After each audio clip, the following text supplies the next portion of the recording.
नमस्कार मित्रों, स्वागत है आप सबका आपके अपने YouTube चैनल में जिसका नाम है UP board class by Imran.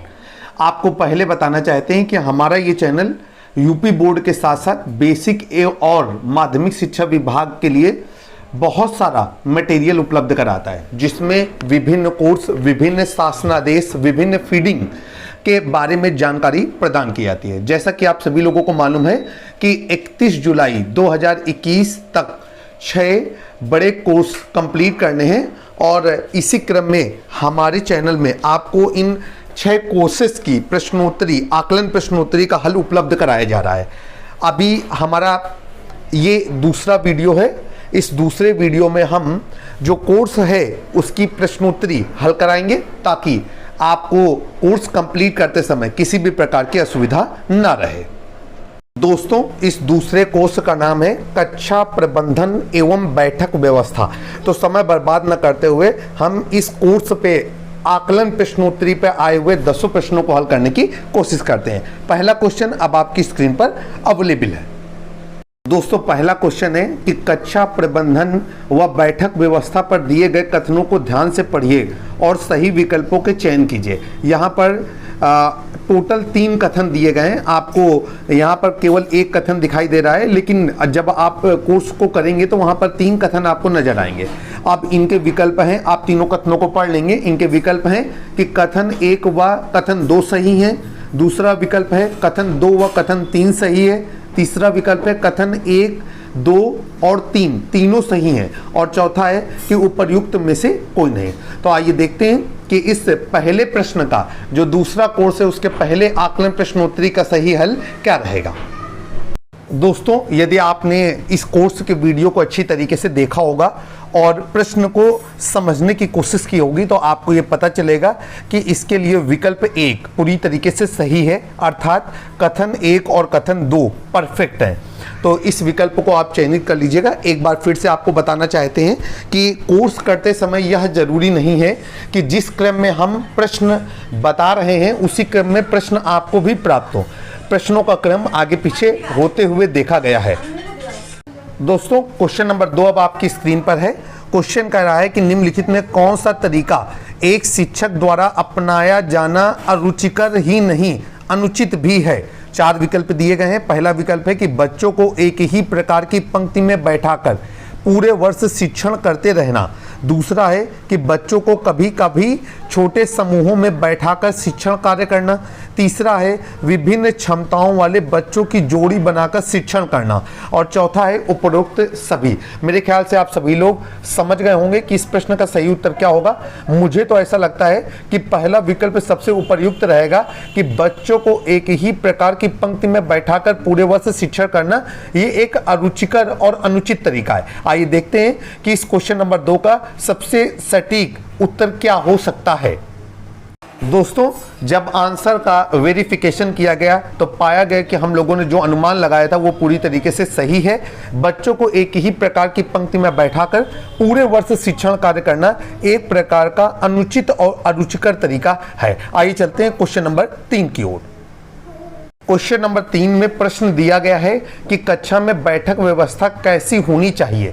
4 विकल्प दिए गए हैं। गतिविधि व बच्चों तक पहुंच के अनुरूप होनी चाहिए, शिक्षक के अनुरूप होनी चाहिए, पाठ्यक्रम के अनुरूप होनी चाहिए या शामपट के अनुरूप होनी चाहिए। आइए देखते हैं कि इस प्रश्न का कौन सा विकल्प सही उत्तर है। दोस्तों, इस प्रश्न के लिए सही उत्तर है कि गतिविधि व बच्चों तक पहुंच के अनुरूप बैठक व्यवस्था होनी चाहिए।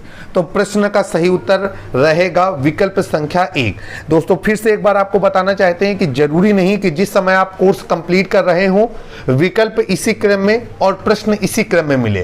तो मैं आपको हिंट दे रहा हूं कि बिल्कुल भी परेशान ना होइएगा कि हमारे जो कोर्स सॉल्यूशन में प्रश्न बताए जा रहे हैं वो आपको कोर्स करते समय नहीं दिख रहे हैं। प्रश्नों का क्रम आगे पीछे हो सकता है। आइए एक अगला क्वेश्चन अब आपकी स्क्रीन पर।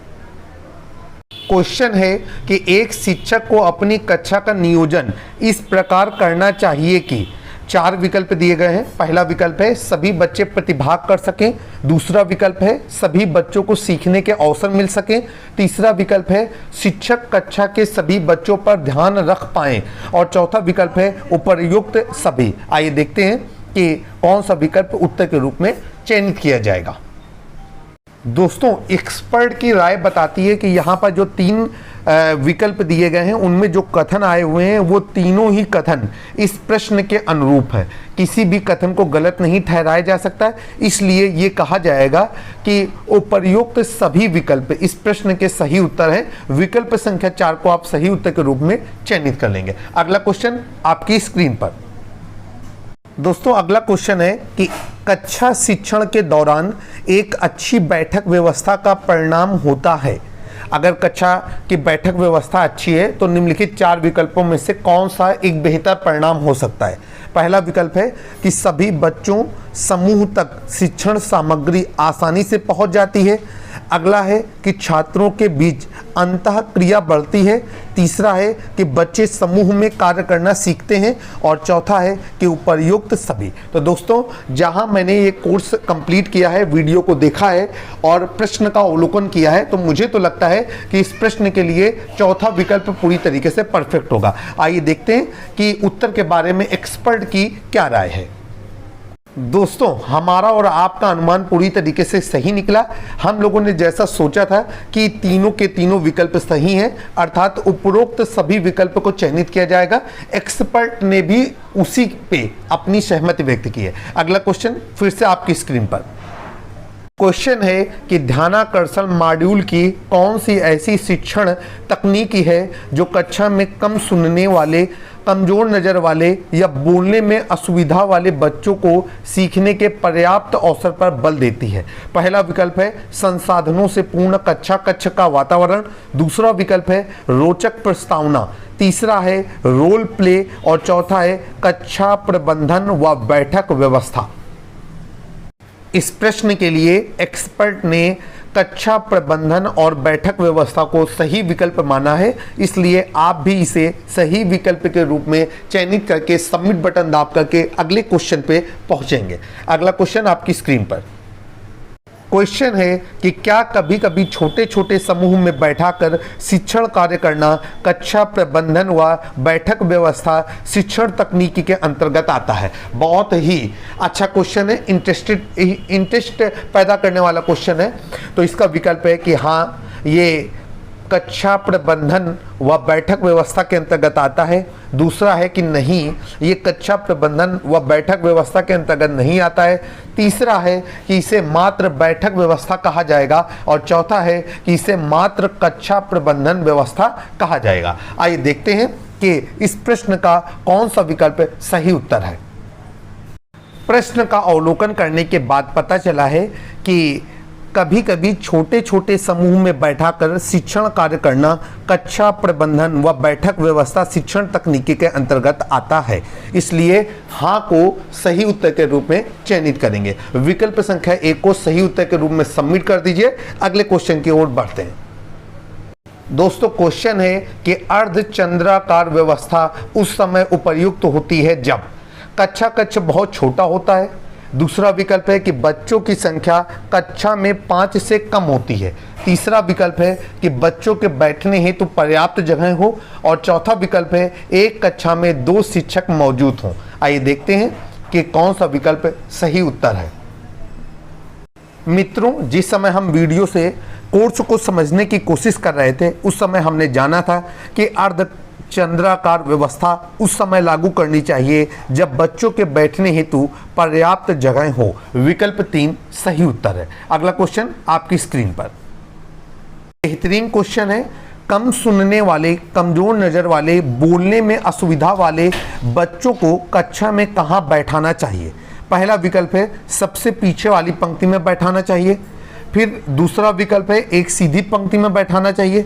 तीसरा विकल्प है जहां वो बैठना चाहते हैं वहीं पर बैठाना चाहिए। और चौथा विकल्प है कि प्रथम पंक्ति अथवा श्याम पट के निकट बैठाना चाहिए।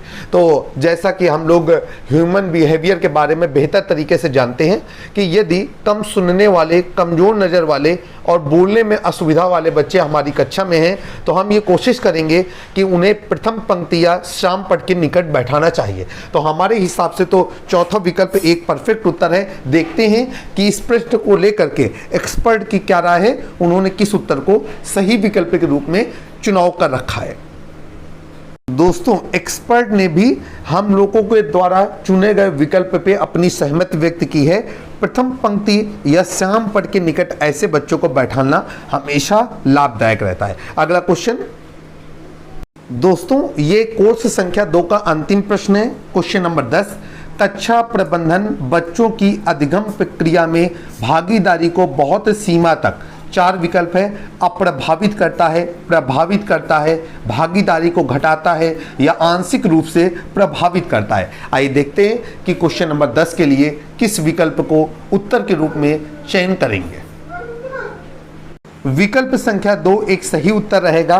कक्षा प्रबंधन बच्चों की अधिगम प्रक्रिया में भागीदारी को बहुत सीमा तक प्रभावित करता है। आप दूसरे विकल्प को सही उत्तर के रूप में चयनित करते हुए सबमिट बटन दाबेंगे और आपके सामने इस तरीके का एक मैसेज डिस्प्ले होगा।